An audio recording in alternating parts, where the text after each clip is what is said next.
Well, hello, and welcome. So thank you all for your patience. I know if you've been watching the channel, I've been talking a lot about this guy right here that I'll tell you just very quickly what this is. This is my first viola that I have built, and it's less than 24 hours old, and since it was strung up and ready to play.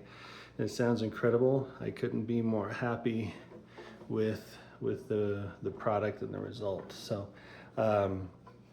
just to talk about it a little bit, I started this project 3 years ago, and my teacher built me a viola, and I asked him, hey, I've always wanted to learn how to make them. Could I make one with you? And he says yes. So this is the result of that. So 95% of this is my work. The 5% is him maybe just demonstrating how to do certain things and then leaving me to finish the rest on my own. So for example, he did this F hole and I did this one. He might have started with this purfling and I finished all the rest. Actually, I can tell you exactly which one he did. He did this one right here. This was his purfling and I did all the rest. And so on and so forth. But anyways, but we're finally done. And I just wanted to show this to you all. So some questions that a lot of people ask is, what is it made out of?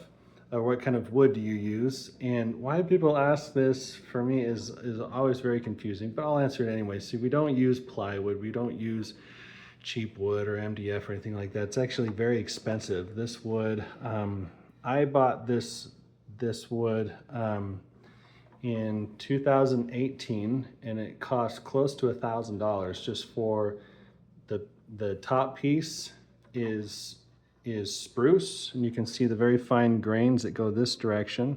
Okay, you can see them better on this side actually.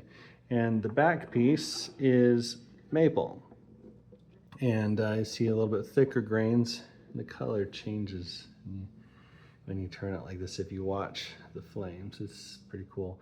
But the sides were cut from the back piece. We had enough wood material that we were able to cut some side pieces, the ribs from that. That's why the flame and the grain is almost identical on the sides as it is the back. The scroll and the neck are also maple from a different block of wood that we tried to find a piece that is going to match the same type of pattern, not thicker, not thinner, that kind of thing.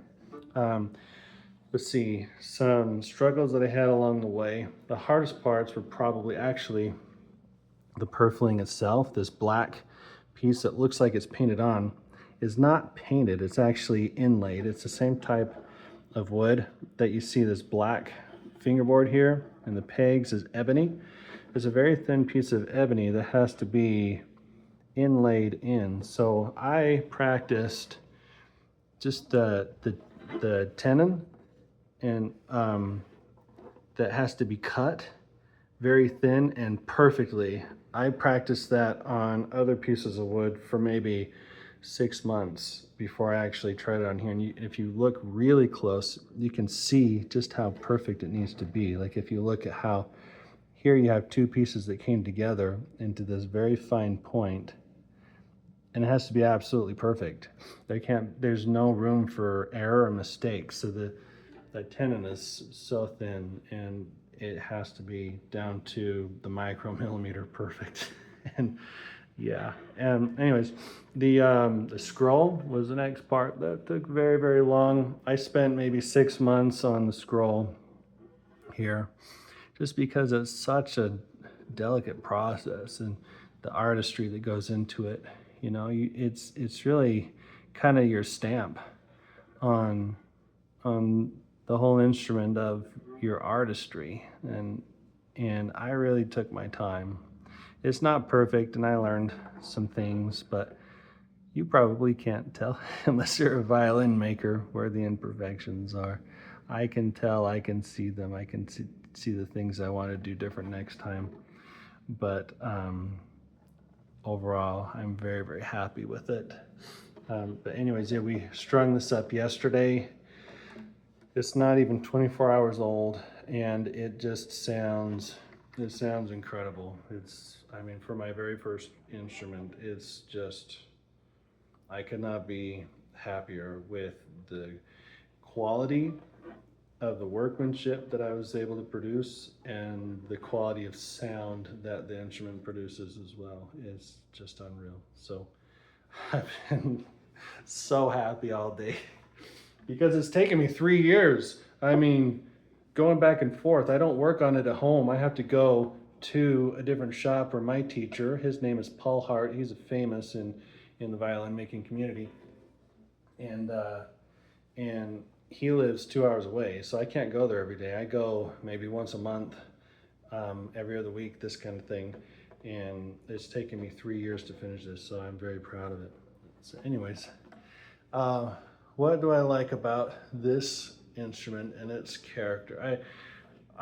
It's very big. The sound is very, very, very big. It's to me, this is, you have solo instruments, you have orchestra instruments, you have ensemble instruments, like if you're playing in a quartet. You have instruments that are better playing Bach, better playing, just, you know, this to me is a solo instrument. The sound is so strong and it just pierces through.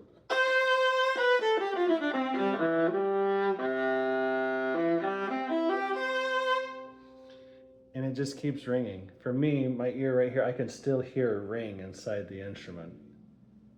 And there it stopped. So it's so nice. It's very expressive. It's another thing I really like about it. It doesn't matter if I'm playing long notes or very short notes or on attacks. It just responds whatever my bow wants to do.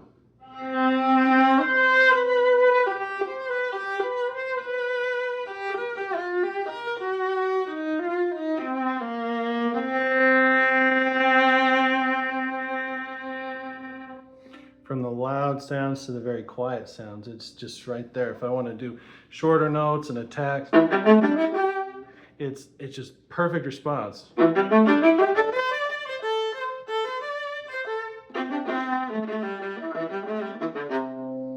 know, and that kind of stuff is cool for me. If I can play very, very short stuff, it means I'm going to get contrast in my music and still have tone from the longer sounds to the shorter sounds to the louder sounds to the quieter sounds.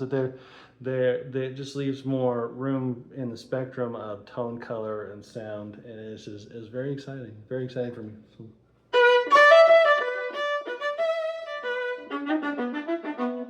You know, let's see, what else do I like about this? I like the color. The color is beautiful, kind of red.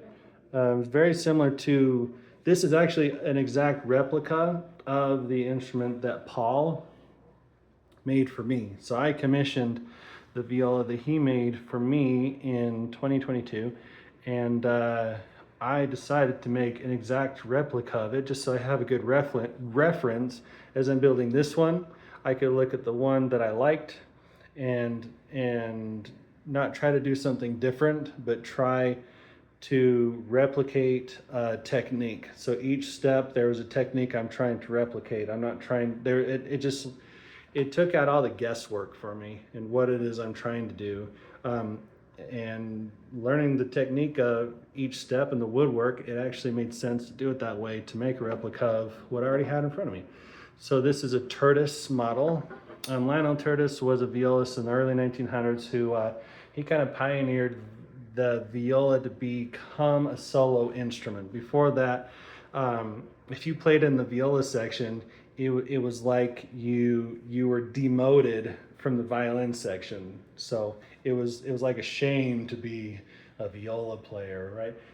There's two violin sections in an orchestra. You have the first violin section, then you have the second violin section. They kind of harmonize what the melody is doing in the first violin section. And then you have the viola section is kind of in between the second violins and the cello sound, they bring the two together. And most of the time, the sound that we make doesn't even make it past the stand.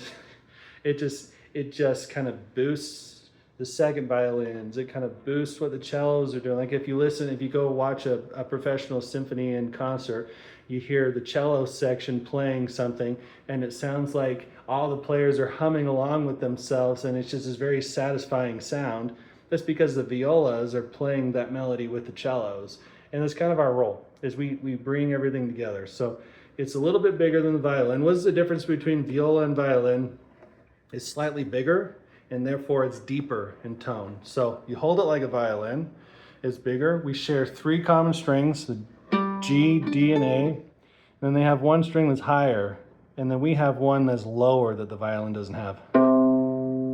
And that's what makes the overall tone quality of the instrument, because of that low string and thicker strings in general, and the bigger size of the instrument makes the instrument itself warmer in tone and richer in tone.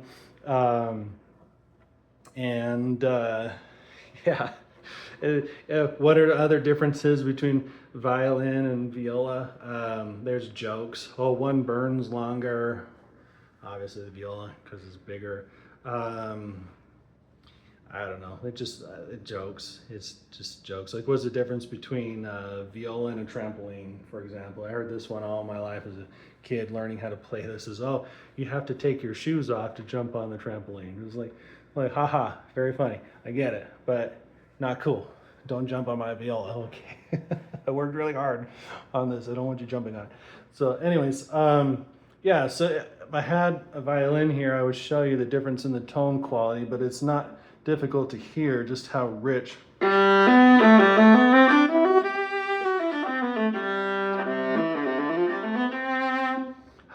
the viola is. And I know, I should have better microphones and stuff, that you're just getting like the cell phone audio quality with Elvis in the background, right? And it's just, I know it's not going to do it justice, but the thing to know about the viola is it's more closely related to the human voice than any other instrument in the world. And that goes in terms of the range, right, in which we sing, and also the warmth of the human voice when a human is singing, and the warmth of the viola. Is the warmest tone of any instrument on the stage, and more closely related to the human voice than any instrument as well. Some people would argue that and debate it, but in general, most people believe that is the case. Let's see, what else can I tell you about violas? I don't know. I think Stradivarius made over 1,000 instruments, maybe 1,200 instruments. And I think out of all of those, of the violas, there's 8 surviving that Stradivarius made. And the Stradivarius, he made instruments from, his golden period is like 1730s, for example. So they're very old. Now they're 300-year-old instruments. So the older they are, the better they sound. And the better they respond. That's why a lot of soloists, they are reserved now. The older instruments are reserved for soloists, because it's just the responsiveness in playing difficult passages, if they're playing Paganini or just anything fast in general. And now newer instruments seem to have some kind of quality of that now.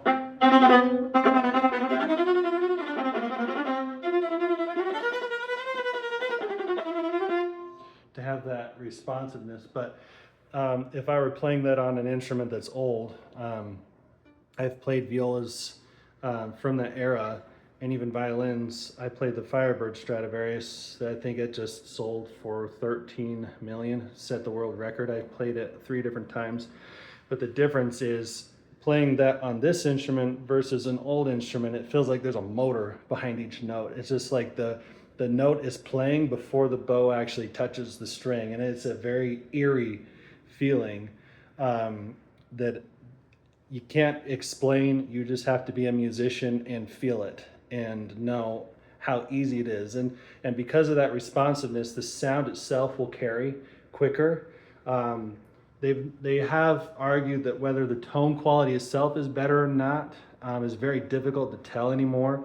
The difference between new instruments and old instruments, the tone quality itself, it's 90% of why old instruments are so expensive and reserved for world famous soloists is just because of their responsiveness and the playability, and therefore they express better and the sound carries better and they're easier to play difficult passages.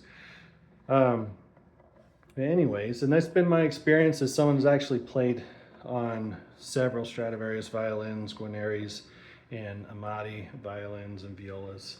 Has been my experience that even some newer instruments actually sound better than older instruments. For example, this is probably in the top 3 of the best violas in terms of sound that I have personally played in my life, even some that I played and that were worth millions.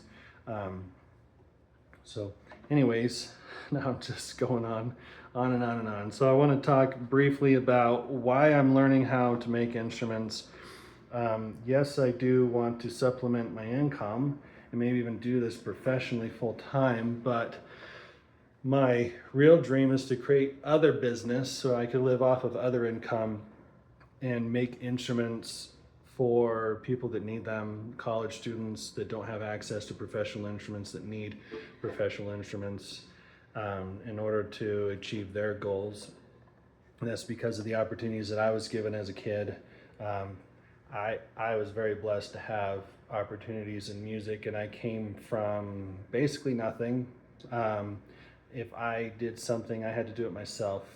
My parents helped sometimes with my lessons, and my dad bought me my first viola for about $1,000 when I was 14, but I got a job and I kept trading that one in for nicer instruments. By the time I was 17 and graduating high school, I had like a $7,000 viola that I had paid for myself. And I paid for my lessons, most of them, maybe 80% of my lessons. Sometimes my dad, if he was able to, would surprise me. Hey, here's for your lesson. Thank you. But I had opportunities from my orchestra teachers and from youth symphony directors to be able to play some of the things I was learning from Utah Symphony viola players that were my teachers, were teaching me repertoire, that they were giving me the opportunity to actually perform these things, and eventually was able to play in a concert side by side with the Utah Symphony and have experiences like a professional and so on. I could go on and on, recording studio experiences and performing with the best musicians in the world, with the best conductors in the world, Pavel Kogan, for example. I forget everyone that I've performed with, but I founded a youth orchestra in 2016, and we've brought in clinicians, Dr. Chow, who's the director of the Poland Symphony, Dr. Palumbo at Weber State, and the president of the Viola Society, or the America Viola Society. I'm not sure if he's still president, but at the time he was. Dr. Bankhead, who was the director of the Air Force band in Washington, D.C. Who else did we bring in? Several other people that worked with my youth orchestra in Vernal, Utah. In Vernal, Utah, there's 11,000 people. There's a very small community. There's maybe 4 or 5 traffic lights in the whole town. But because we were able to give them experiences and opportunities like this, it inspired these kids. And it's like, I want to give more opportunities to young people who need them and have worked so hard. And if I could do that, I would make these for kids that need them, because opportunities that I've had and opportunities I've been able to give other kids and see what they do with those opportunities has been a blessing in my life. The youth orchestra was one of the highlights of my whole entire life. I was director of it for 5 years, and we traveled all over the country. We went to Canada with them. Our plan was to go to China, but then COVID ruined that. But it just, opportunities change lives and they bring joy. So that's why I'm learning how to make instruments, is so that yes, I will make some for my own income, but I also make some to donate. And anything that if this YouTube channel grows into something that would help facilitate that, all of those funds will go towards buying the wood for those instruments, and the time that goes into building the instrument itself and the resources that are needed to build the instrument, in order to build one to donate. So for example, the wood on this one cost me close to $1,000. Okay, the strings cost $120. The bridge, you'd be surprised, is over $100 just for the bridge. The rest of the setup work you could buy, you know, this is ebony. It's not cheap material. The chin rest, the tailpiece, fingerboard has to be purchased. The pegs, sometimes the pegs can cost $80 or more. It can get very expensive very quick. You know, I mean, you've got to have material just to build this saddle piece to protect the instrument is also ebony. I mean, you can't just put plywood on instruments like this. It's expensive, and if I could have funds to build instruments for free and donate them, I will, because like I said, it's going to give opportunities. It's going to keep the music culture alive. It's going to give people a reason to do something with the talents that they already have. And that is so inspiring for me as someone who's personally seen that. So if you're liking and you're subscribing and you are contributing and sharing these videos with your friends and your family, that's what you are supporting. A very good thing. And it gives me purpose too.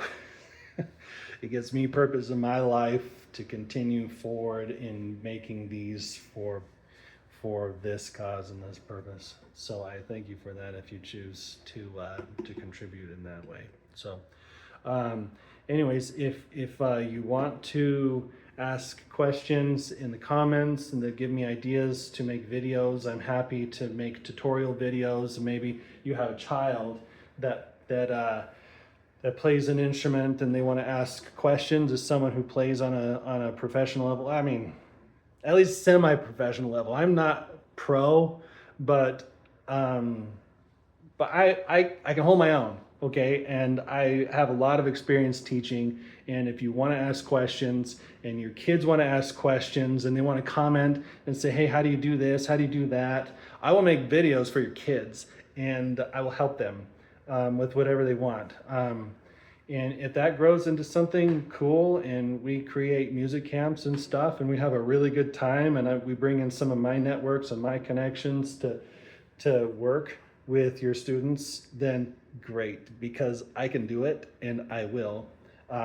as long as I have interest. So that's how the youth orchestra got started. I had 35 students and they just said, "Oh, our school orchestra is so like we just reached a plateau where we're not learning more. Can you start a youth orchestra?" And so I did, and I gave them the standard pieces. And whatever I put on their stand, they look at it with eyes this big, like, how are we going to learn this? That's your problem. Go figure it out. And they did, and it was awesome. And we played, I mean, geez, we had like 11-year-olds playing Dvorak's Ninth. I mean, the whole Planet Symphonies, and it did not matter what I put on their stand. They just learned it. And I know that I can do it. I know, like, if I have the interest, it's going to happen. So if you have kids that play and they want to ask questions and create something with me, I will. So anyways, that's all I have. I'm just rambling now because I get really excited about this stuff. Oh my gosh, I do. Yeah. So anyways, thanks. Love y'all. Bye.